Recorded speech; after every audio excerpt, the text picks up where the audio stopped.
Hello and welcome back to Russ's Movie Corner. My name is Russ, and as you can see I am sitting in front of my movie corner. I have my Star Wars The Last Jedi t-shirt on and my Star Wars The Last Jedi DVD right here. And as you can see from the frame around me, I had to change recording software. For some odd reason OBS decided to take a dump on me, and now it decided it didn't want to work. Go figure.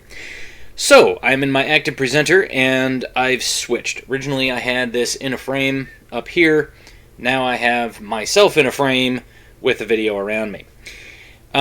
So, I was right in the middle of, explaining some things and doing some things when my computer decided, OBS decided it wanted to take a dump. So, we're going to jump back in. I'm probably not exactly where I was when I left off, which is fine. I don't care. I'm not going to try to sit there and figure everything out. But what I am going to do is just kind of continue on. So in the last episode, when we talked, Brandon was basically explaining why this film, he was explaining on his first fallacy. I kind of set up canonicity, why things are the way they are. Excuse me while I grab something to drink, because I'd just been talking for about 40 minutes before this. And he was kind of explaining why, in his words, that the film shouldn't require multiple viewings because it's not high art. And no one ever said that it was. Okay? So don't think that. At all. Ever. Now, we're going to jump back into this. And like I said, it's probably not going to be exactly where I left off. It's probably actually a little bit past where we actually left off last time, because I'm frustrated right now because my stupid recording software decided to take a dump right in the middle of when I was explaining a point. So we're going to jump back into this, and we're going to keep on going. And it shouldn't require multiple viewings at all. The second fallacy that you hear people... Okay, so actually let's back up just a teensy-weensy bit here. Alright, let's try What are the blatant problems in this film? As I said, this is not multi-layered. This is not nuanced filmmaking. This is not like, say, No Country for Old Men, where you sit down and each time you watch it, you get something new out of it. You see something different. This is a pretty straightforward kind of film. Trust your initial instincts. If your initial instincts upon seeing this film were, hold on, what the heck's going on here, then I would say trust those instincts. Because, as I said, this is not deep, high art. This is not profound, multi-layered filmmaking. It's basic popcorn, blockbuster, action, sci-fi, fantasy filmmaking, and it shouldn't require multiple viewings at all. Okay. So, again, nobody is saying that it is. Okay? The reason why you tell someone to watch a film again, if their initial reaction is, that's crap, or that doesn't work right, or that isn't my expectation, or something along those lines. The reason why we usually tell people, go back and watch the film, isn't because we think it's high art, or isn't because we think it's some indie art film that needs to be watched, again and again. Okay, this is not Citizen Kane. Okay? Hell, I wouldn't even say it's The Godfather. But let me give you an example of a movie that I've watched multiple times now. Okay? Valerian in the City of a Thousand Planets. First time I watched this film, I thought, wow, this film sucks. I did. I thought this film sucks. Okay? But then I sat down and I watched it again, and I went, wow, this is a really good film.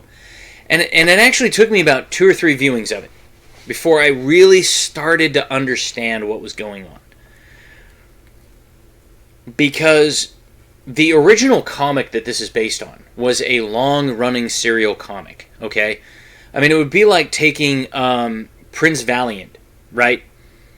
That really long running comic strip from like the 50s up until like the 1990s, okay, in papers. My friend like read that thing daily. I couldn't get into it because I would start to read the story and it would just go in this direction that was, there's a huge it's a huge arc. And I'm like, how do you follow it? And he goes, well, my dad followed it, for a long time, and he saved a bunch of the comic strips, and he showed me some of the comic strips so that I kind of got what was going on, and so I just started reading it. And I'm like, yeah, I can't follow it. It doesn't make any sense to me. Okay? And Luc Besson faced the same challenge with this movie. He was like, how do I take this long-running comic strip that not many people know about and turn it into a movie that people can actually watch and understand and be able to say, wow, that's a good film. And it takes a couple of viewings of it, because the first time you watch it, you're going to kind of go, what the hell? In fact, I would go so far as to say the original Star Wars is probably that way. The first time I watched the original Star Wars Episode 4, I got done, hit the rewind button, went all the way back to the beginning, started it over. Because there was a lot of things I didn't understand. There were a lot of nuanced things that were going on that I was like, what the hell? And I was like 12 or 13 at the time. Okay? But upon subsequent viewings, I was like, wow, this is a really great film. In fact, it went so far as for me to go, wow, I've actually memorized it. I mean, because I love it so much. And I've watched it so many times.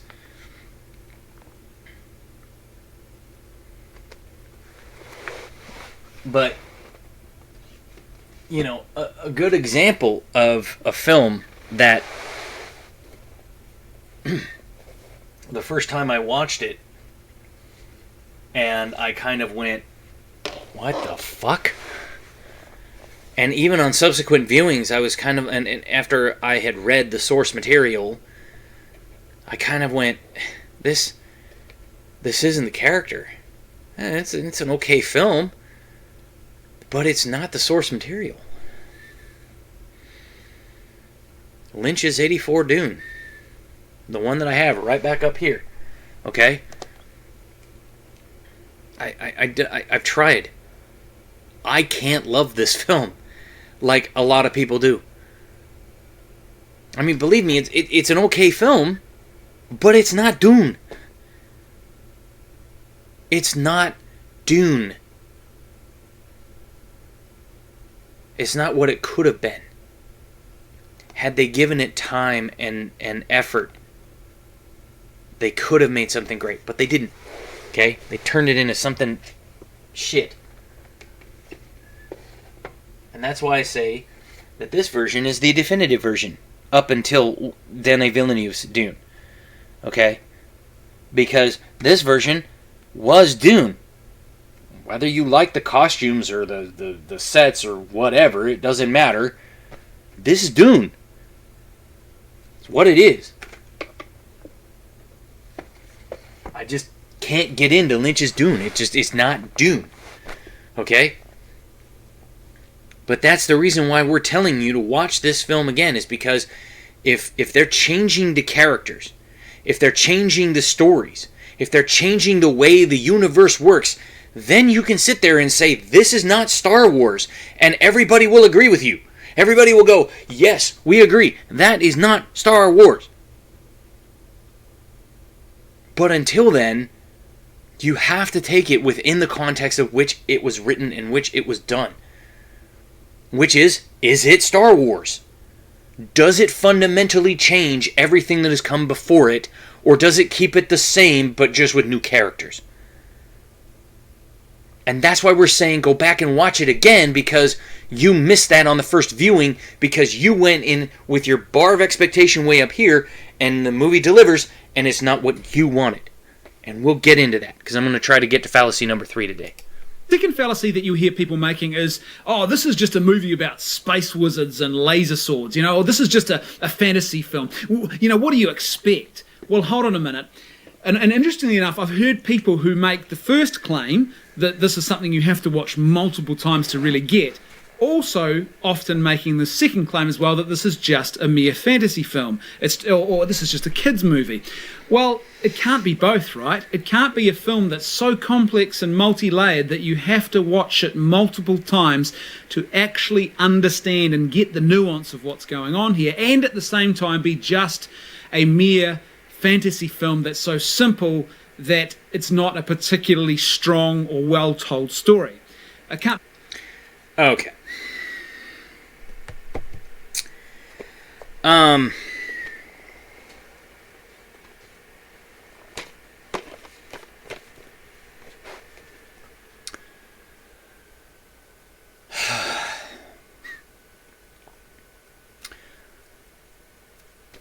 Every single movie that's on the shelf behind me is there for a reason. Because they generally tell pretty good stories. Okay? I'm going to grab 2 films that are here that tell crap stories. They should be able to tell good stories. Okay? But for one reason or another, their stories sucked. The first one is this one. Okay? Now, this one is not that the story sucks necessarily, because, they did get most of the story there. I haven't actually finished reading through Dragons of Autumn Twilight, the book. I bought the annotated chronicles, and I was reading it, and then I kind of put it down for a while, and I haven't picked it back up yet. I need to do that, because I really love them. They're excellent books, okay? They tell really good stories. But that's not what this does. And one of the things that it's hampered by is the fact that they took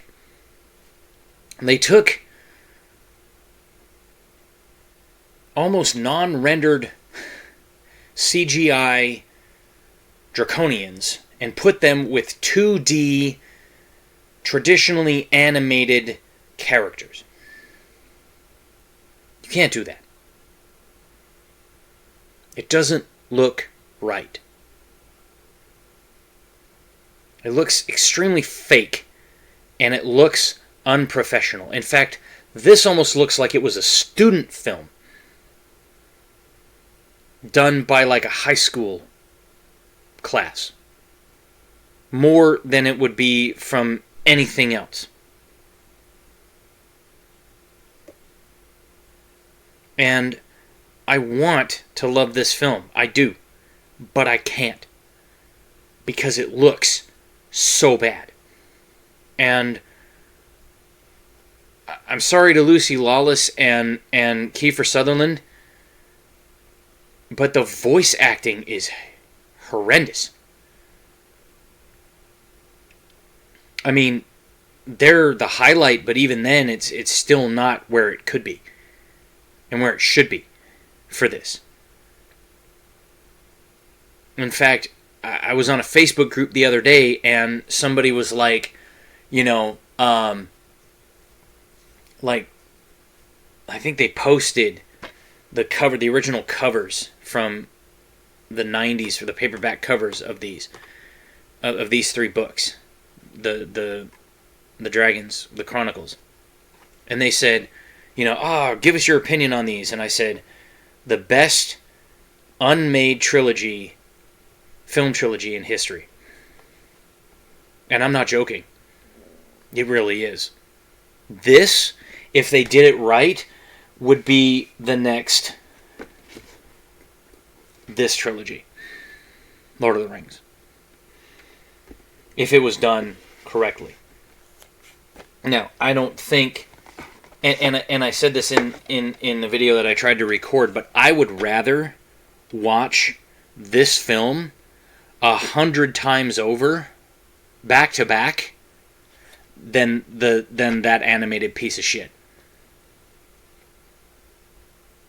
Because, oh my god, does this feel more like Dungeons and Dragons than that did. And that's saying something.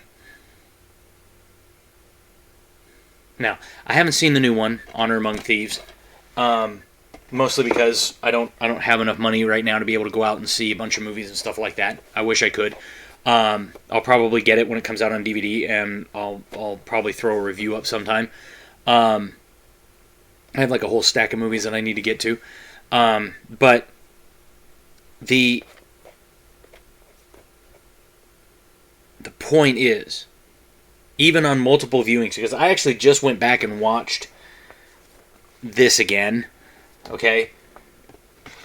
And I was about halfway through it, and I was like, now I know why I didn't like this film. It's just, it looks unprofessional. Now, contrast that with animation done right.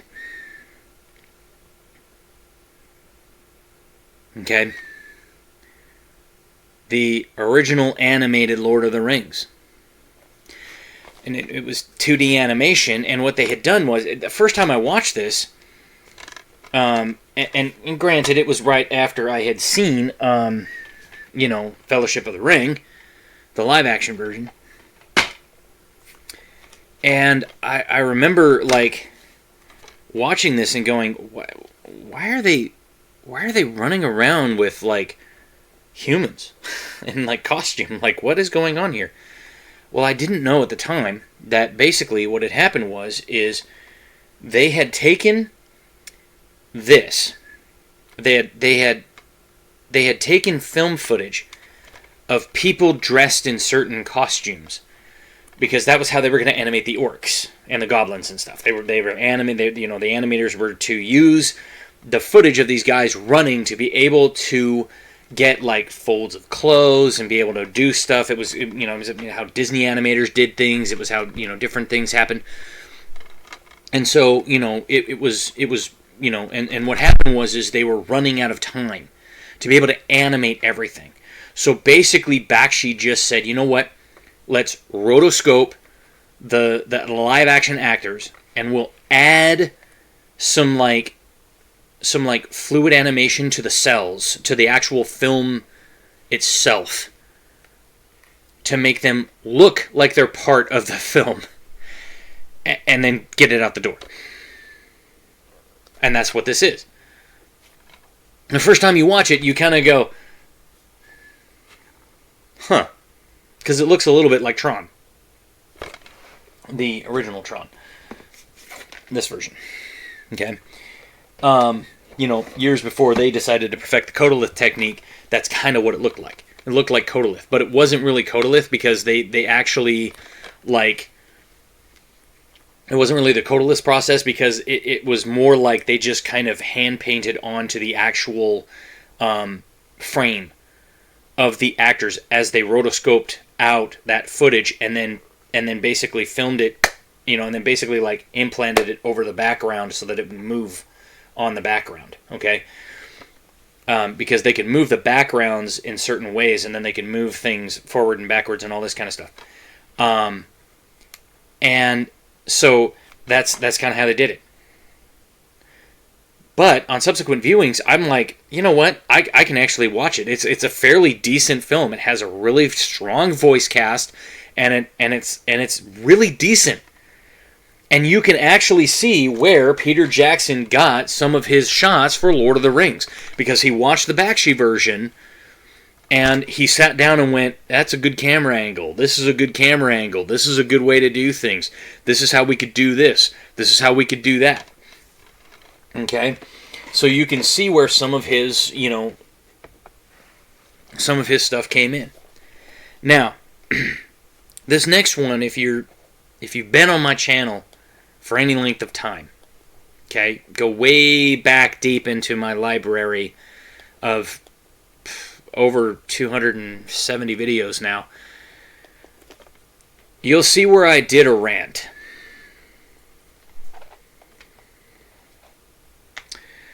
On this movie.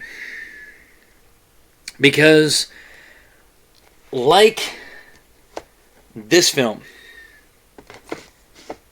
I wanted to love this movie. I did.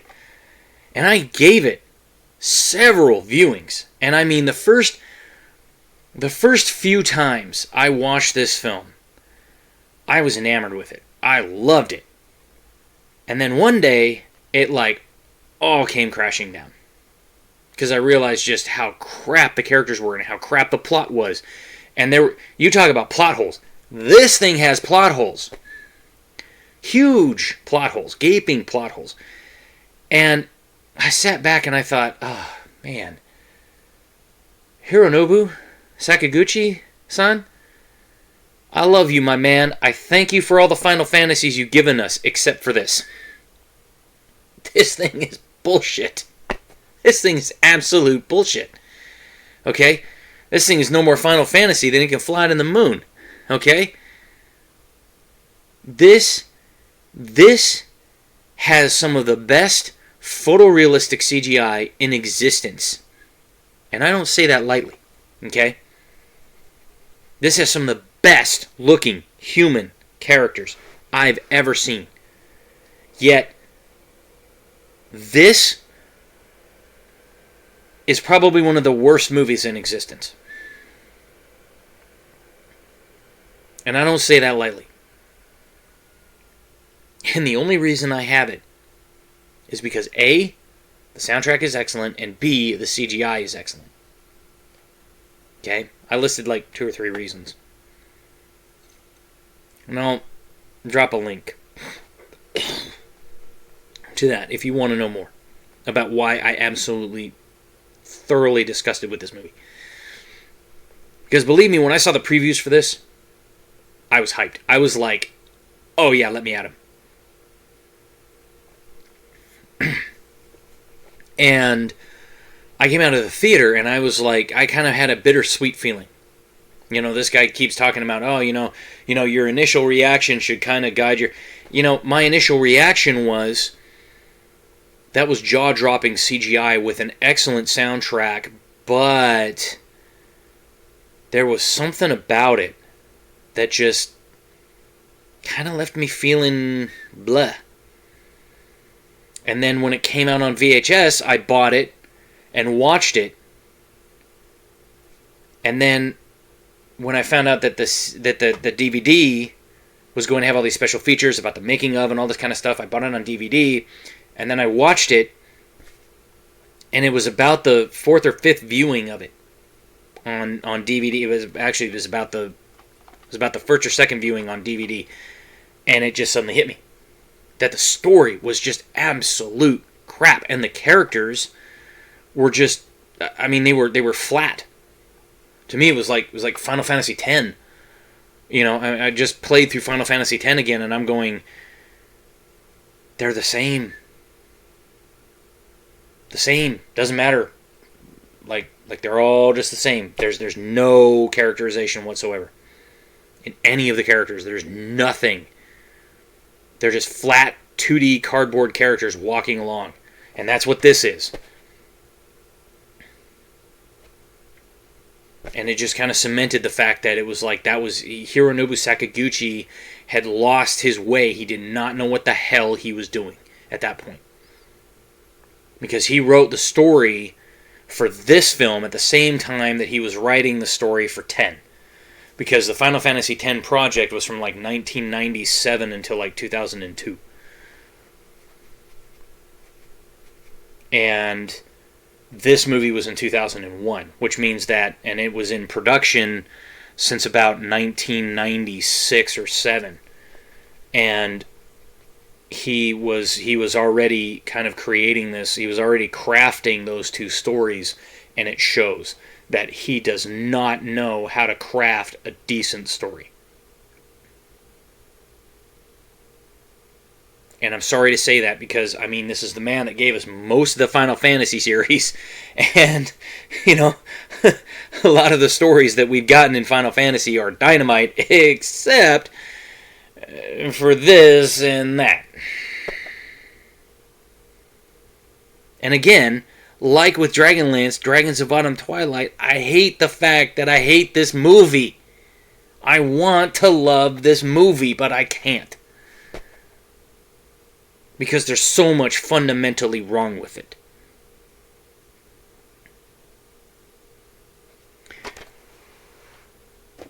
But that being said,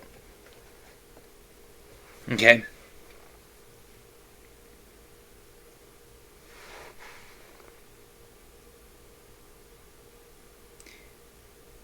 I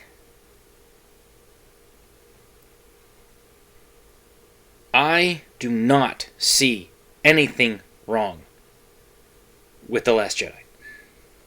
There's nothing fundamentally wrong with it. Either taken as its own individual movie or taken as part of the trilogy. Which, it should be taken as part of the trilogy, and we'll get to that in a minute. But, that being said, this guy doesn't have much of a clue. Did this fucking quit on me? Oh my god, have I been talking for like 20 minutes? Oh wait. No, I think it's still on. Okay. Sorry about that. I'm hoping my computer's still recording. My webcam's on. That's on. Okay. There is nothing fundamentally wrong with Star Wars The Last Jedi. Because again, you have to take it in the context of the greater Star Wars lore. Does it conform to what has come before? Even in things like the Legends EU, okay? Does it take things from this and put it in there, or does it, use elements from it, in similar ways? Yes.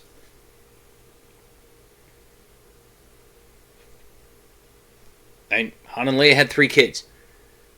Okay?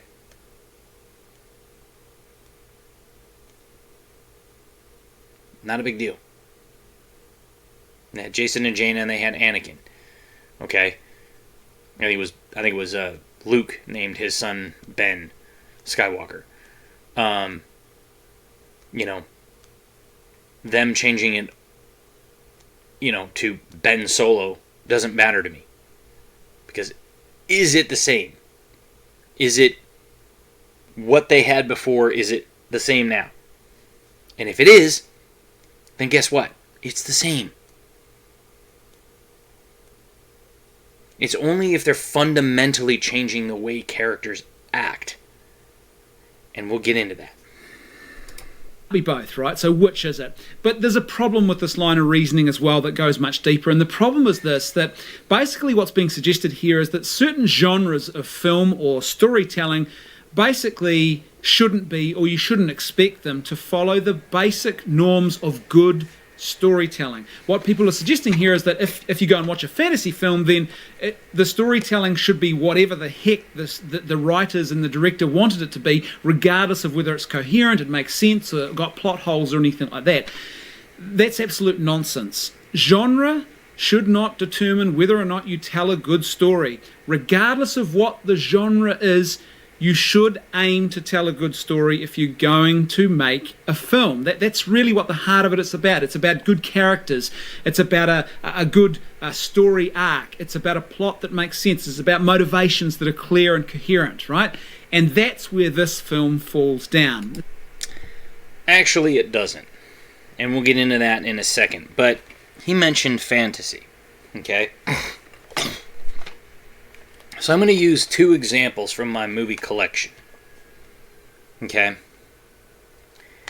And the first example is one everybody's familiar with. This is an example of good storytelling. Okay? And everyone can agree on that. Because Peter Jackson took the story of Lord of the Rings and said, okay, what's the good parts? What's the bad parts? What can we keep? What can we throw out? I mean, you could even say they did the same thing with, with this film series, okay? Harry Potter, right? Harry Potter has decent storytelling. It's got really good characterization, and that's down to Steve Kloves, the writers, going and talking to, the going and talking to J.K. Rowling and saying, what do we keep? What do we take out? What do we have to, what is necessary to tell the whole story? And what's not? What can we throw out? What can we keep? This does a good job of doing that because it cut out plots like Tom Bombadil, right? Like the pointless side quest of going into the Barrow Downs and being saved by Tom Bombadil. I mean, there was nothing gained or lost in that sequence. Literally, like, the only way that it happens is that the hobbits sit down next to a tree, and the tree starts to swallow them up, and then Tom Bombadil comes along and kicks the roots, and then takes him to his house. They have dinner, they do some things. Tom Bombadil picks up the ring and throws it back to Frodo, and everybody's like, what the fuck? And, like, then, like, he goes, oh, you're going to want to go out over here, and as you cross the Barrow Downs, keep it, try to do this and try to do that, and, if you need me here, sing this song, and then, he sings that whole Tom Bombadil song, and then, like, so they go out there, they get caught by the Barrow Wights, and then they're like, and then they sing Tom Bombadil's song, he comes and rescues them, then he takes them past the Barrow Downs, and then they're in Bree. What the fuck was the point? I mean, I remember reading through The Fellowship of the Ring the first time after I'd seen this movie, and I went, what the hell was the point of that? It was a pointless side quest that didn't need to exist. And I'm thankful that he cut it out because there was nothing to be gained by having it in there. Does that make sense, people? I hope that makes sense to you, okay? But this is an example of good storytelling. Now, an example of crap storytelling. In the Name of the King, a dungeon siege tale. Now, you look at the cast list for this movie, okay? Go to IMDb and look at the cast list for this movie, and there's like Ron Perlman and Lily Sobieski and Ray Liotta and Jason Statham and I mean there's so many people in here where you're like, holy crap, this is amazing. Amazing cast. Okay? And yeah, it's an Uwe Boll film. Okay? Everybody knows Uwe Boll films kind of suck. Okay? There's a reason why I keep this one on my shelf. Is because even though you have a really, really, really good cast, it can't save a poorly written plot. And it's so cliche that it should have been the easiest thing for them to do. But instead, they were trying to make this whole trilogy in one film. Oh, and Burt Reynolds is also in this movie. But beyond that, I sit there and I go, how in the hell could these guys have read this and been, especially John Rhys Davies, have read this film and gone, I mean, I'm trying to put myself in John Rhys Davies' shoes. He plays Gimli in 3 films. In a well-written, well-crafted story. And then he sits down and gets the script for this piece of shit. And then he sits down and goes, I mean, this is like Lord of the Rings. Ha! maybe I should go do it. I mean, because here again, like with Final Fantasy, like with, Dragons of Autumn Twilight, it's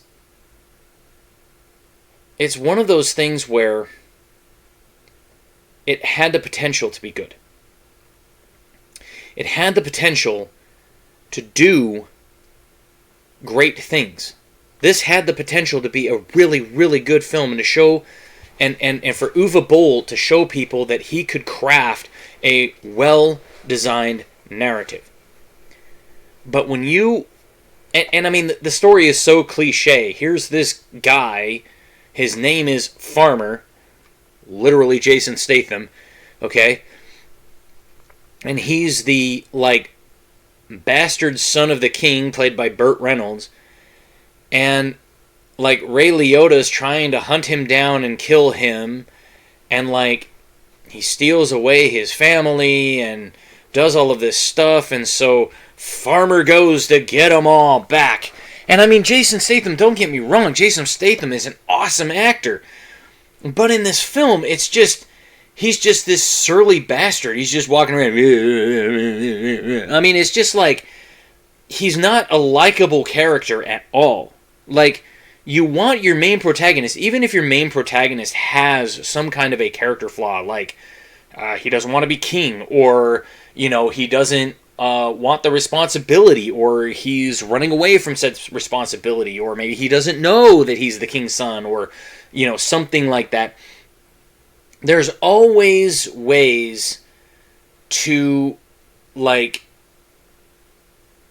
do the story justice to where you could have a surly protagonist, but still make him somewhat likable. For instance, Hellboy. Hellboy's a surly protagonist, but he's a likable fellow, right? Because he'll crack some jokes every once in a while. He'll do some different things. Another surly protagonist would be, Punisher. Let's just put it that way. The Punisher is a surly protagonist, right?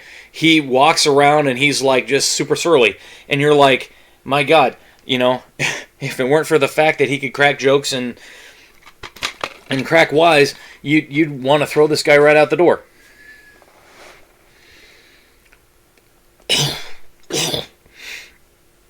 But see, the thing is that movie was so god-awful that I've only seen it twice, and I have yet to pop it back in my DVD player. Because the story is so simple that it should have been the easiest thing to tell. Now, back to The Last Jedi. This is one of my problems with these people. When I ask them, what is wrong with the story then? You said, it should do this, it should do that, but it doesn't.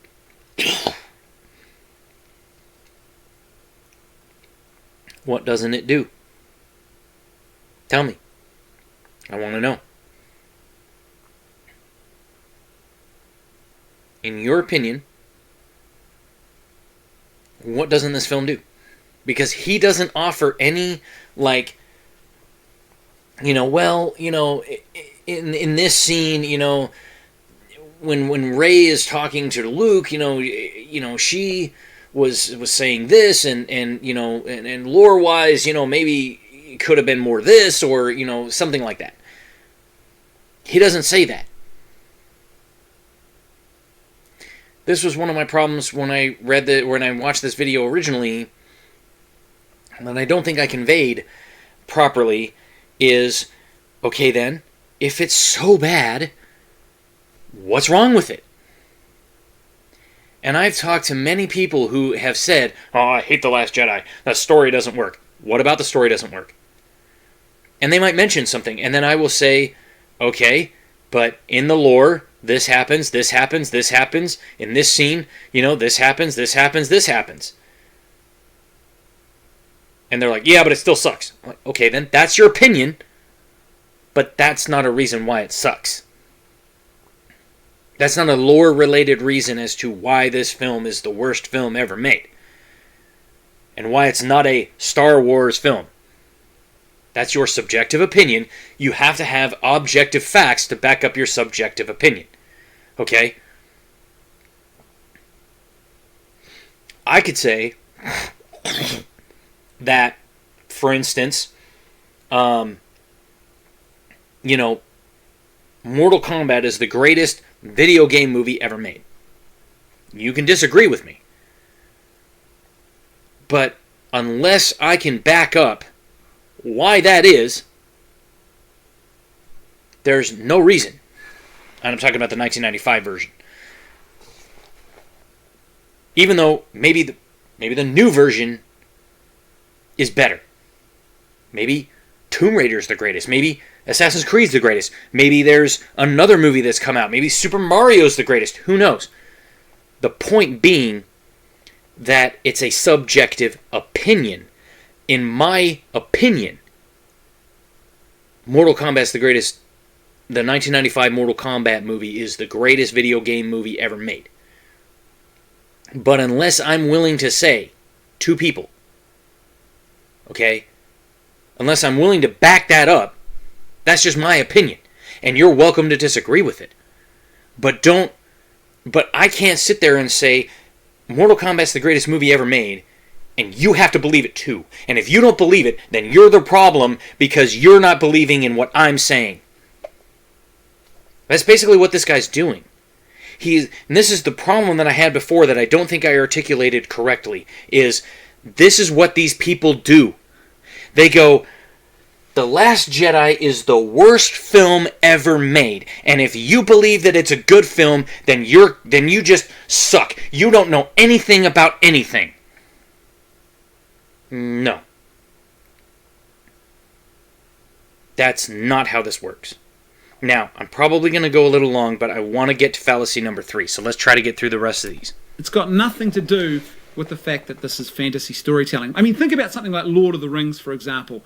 Profound piece of fantasy storytelling. There's no way that you could say about that story, oh, well, it's just fantasy, don't worry, the storytelling's going to be rubbish. It's a prime example of how something can be fantasy and a very, very well-told story. Now, obviously, we don't expect Star Wars necessarily to be at that level of storytelling, but it shouldn't be what we saw in The Last Jedi with some of these basic problems and holes. Again, he doesn't expound it. He just says basic problems and holes. What problems and holes? You can't just say, oh, well, we can't expect this to be up to the level of Lord of the Rings, as if Lord of the Rings was the greatest story ever told. I'm sorry to say that would probably be Dune, just because Lord of the Rings has so many problems with it, because Tolkien, A, was an English professor and not an author. And if you go back and actually read the original story, like I was just mentioning with Tom Bombadil, if you go back and read that story and you see that stuff, you're going to go, holy crap, how could this ever have been what I thought it was? I mean, just go read The Two Towers. Especially the part in the second half where Sam and Frodo go off to Mordor. Holy fuck, is that the worst. And I'm sorry to say it, I cannot read that. I mean, it is just so boring because he's describing every frickin' blade of grass they pass as they go to Mordor. You do not need to do that, my friend. In fact, I would go so far as to say that in terms of fantasy storytelling, if you want something that is excellent outside of the Chronicles, the Dragonlance Chronicles, because Margaret Weiss and Tracy Hickman, really did a good job, I would say go read the Icewind Dale trilogy by R.A. Salvatore. Bob Salvatore is one of the best storytellers I have ever seen. He is so cinematic that his whole thing is almost like when you read it, it's almost like a movie playing in your head. He is excellent at storytelling. Okay? And he wrote the novelization for episode 2. Okay? And it's like I went and watched the film and then read the book, and it was almost like when I was reading the book, it was almost like I was watching the movie playing in my head. And the movie was still in theaters, and I'd only seen it like once or twice at that point when I was reading the novel, and it was like I was watching the movie in my head. And that's when I went out and I purchased the Icewind Dale trilogy, and I started reading it, and I was like, holy crap, is this guy a really good... And I'm sitting there going, why has no one made this into a movie yet? You want to talk about the best unmade trilogy of all time. That's another one that I point to. Is the Icewind Dale trilogy by Bob Salvatore. Okay? And I mean, really, I mean, you could almost point to almost any one of those trilogies that Bob Salvatore wrote for Forgotten Realms that feature Drizzt Do'Urden and a lot of those characters.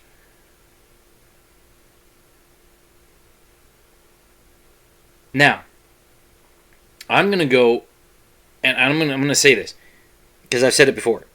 I will shit on the original trilogy to make a point, because it is not perfect.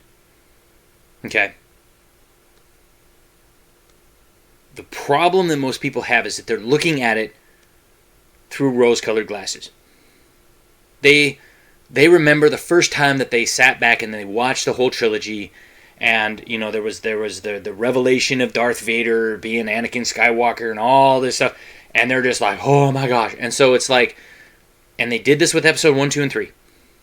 Oh, that's not Star Wars. That's not Vader. Yeah, it is.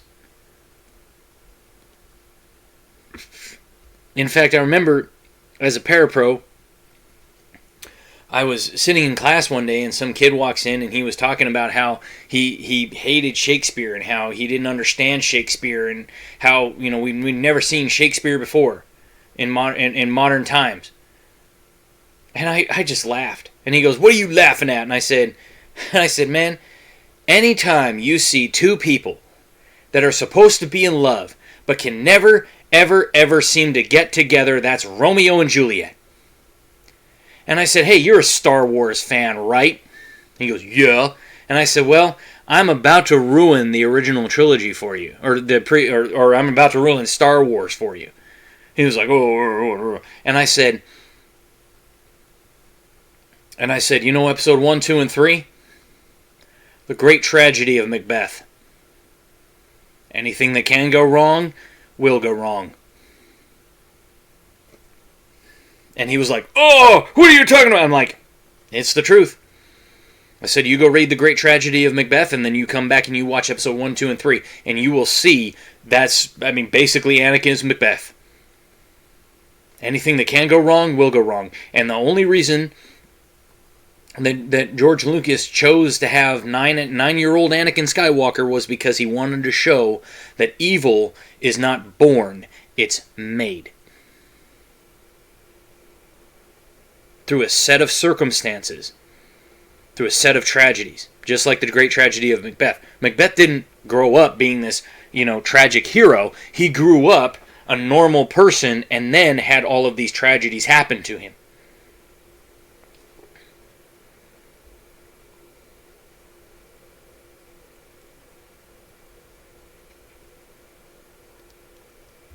There's nothing fundamentally wrong with episode 8.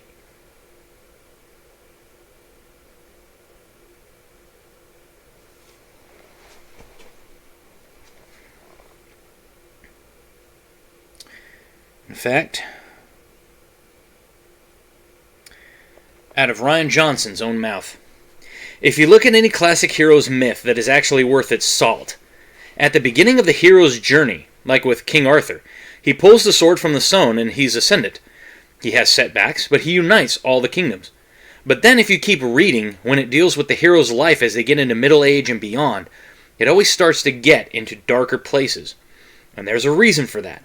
It's because myths are not made to sell action figures. Myths are made to reflect the most difficult transitions we go through in life. Now, let me read another one. This is not Rian Johnson. This was a meme that I found on well, it's not really a meme. It was more like a sticker that I found on Facebook.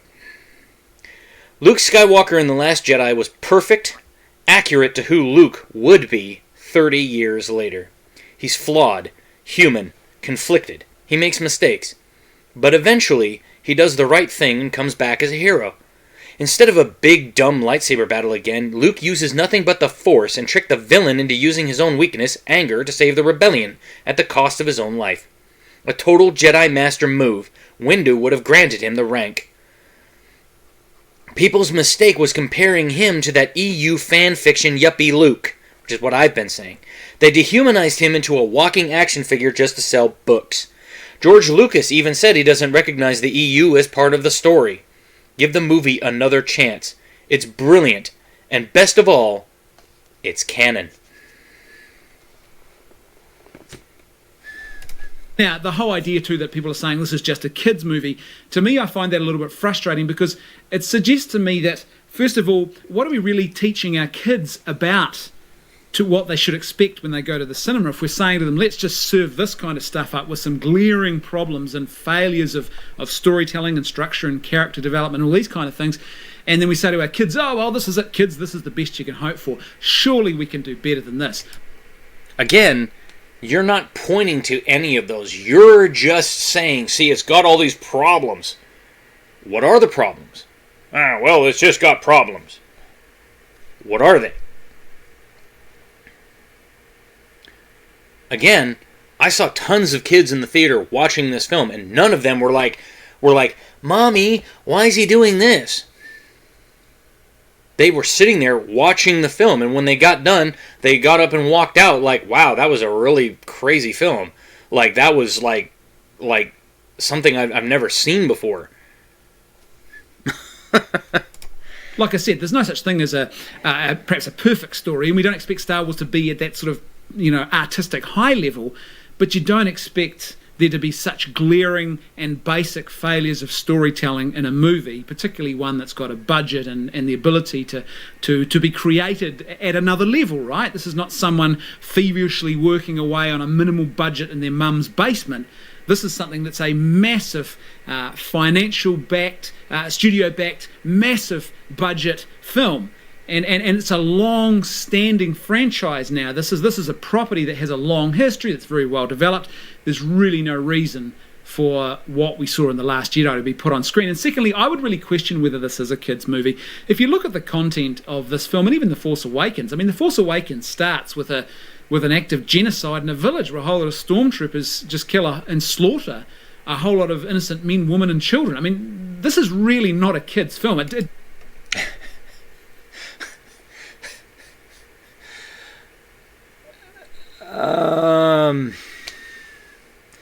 Okay.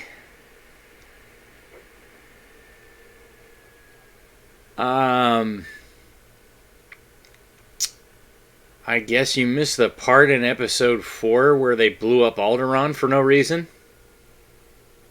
Other than just to test the weapon. Where Vader's like force choking people for no reason because they just anger him. Or to prove a point. Kids watch that all the time.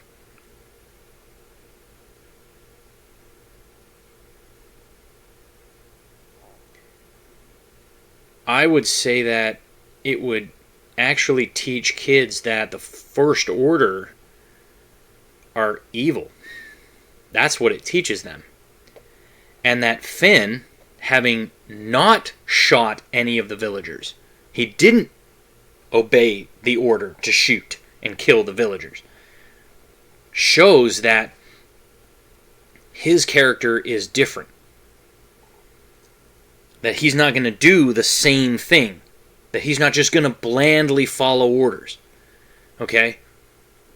And that's evident in his actions. Because it's like he's sitting there and he's got his blaster up like he's going to shoot. And then he's like,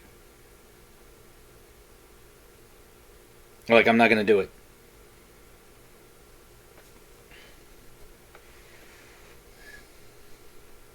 Even though it was Poe that shot his own friend.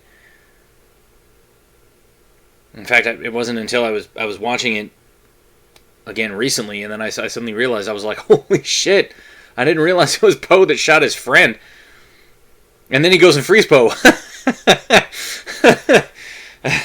I mean, granted, Poe was just protecting the village, but he shot Finn's friend. I mean, the guy that he had trained with for years, it was like, holy shit.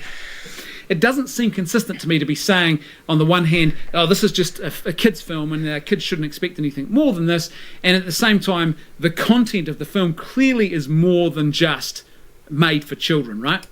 Well, I would also think that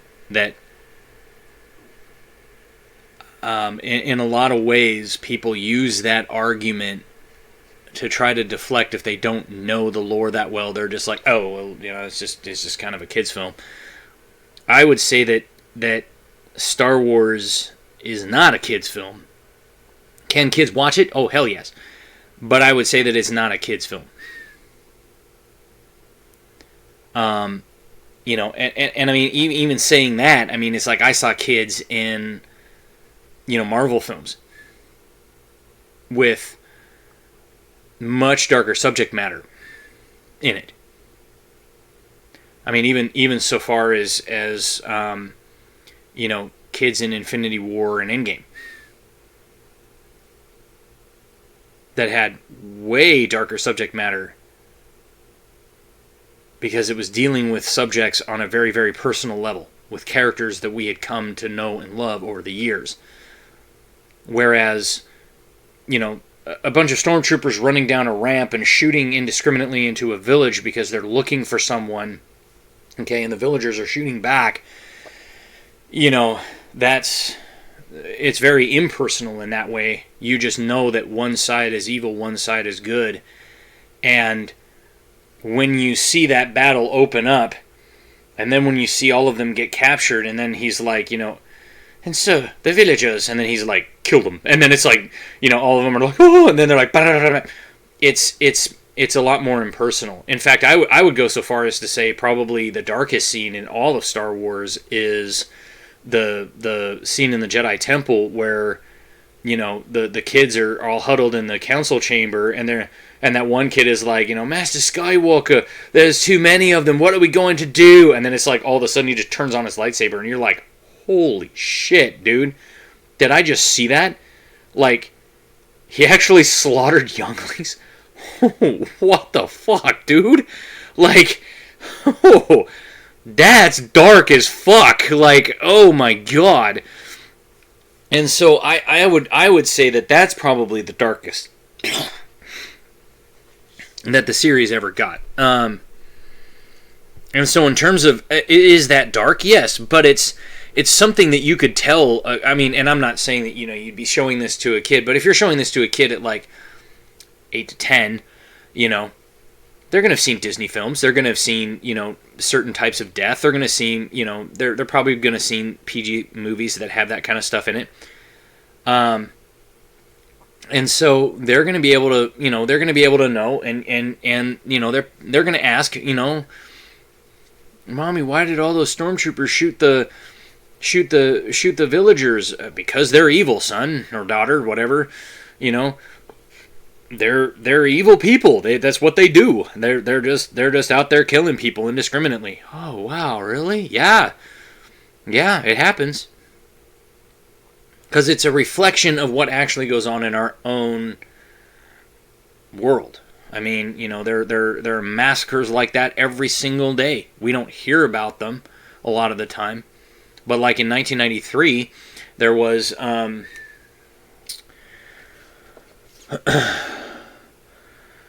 there was this.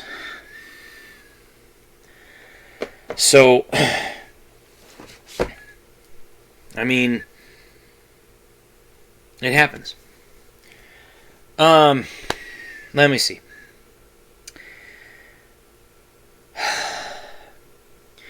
As much as I'd love to, I think I'm going to call it here.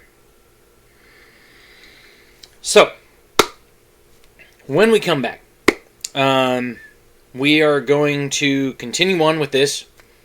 You'll have to forgive me. When I get to talking, I have a lot of mucus in my head, and it drains down the back of my throat. And so it causes me to have some problems. So you're just going to have to bear with me, because It's never been fixed, and never will be fixed. So when we come back, we're going to get into fallacy number 3. Fallacy number 3 is probably the one I take the most issue with. Because a lot of these supposed fans do this, and it really, really irks me, because they just... Yeah, when we get into it, you'll see it. Okay? So smash that like button, hit subscribe, drop a comment below. Let me know what you think of the series so far. And like I said, I will have a link down to the original video that I did on this, and once you kind of see where I'm going with this, you'll understand why I wanted to redo it. Because at the time, like I said, I didn't know that I could do this. That I could show a video and then have it, and then make it so where, people could say, oh, he's doing a response to this type of, stuff. And I remember like a couple of the comments on that original video where people going, oh, it's like an hour and 40 minutes long. Yeah, it's so long, man. And I'm like, oh, shut up and just watch it. Because I'm like, you'll watch speedrunners for 2.5, 3 hours on Summer Games Done Quick. Yet you don't want to watch an hour and a half, an hour and 40-minute video on me taking down a guy about The Last Jedi. Yeah. I'm like, it just sounds like an excuse because, maybe you don't like this video, or maybe you don't like The Last Jedi and you just don't want your worldview shattered. But anyway, so yeah, I'm going to basically, get on to some of the other stuff that I have on my plate as well. I still have my flat earth stuff that I want to do, and I still have the Emma Thorne debunk that I'm going to do. But I just felt, like I said, I was thinking back to some of the early videos that I'd done, and I thought, wow, I need to go back and kind of watch them again and see where did I go wrong. Could I have done better? Can I do better now that I have better presence on screen and a better, use of, the Fair Use Act, and being able to, put these kind of videos on screen so that I can actually, respond to them in real time rather than just reading and then, and then trying to respond and then reading and then trying to respond. It's just easier for me to do it this way. So anyway, I hope you enjoy it so far, and as we say, we will see you on the next one.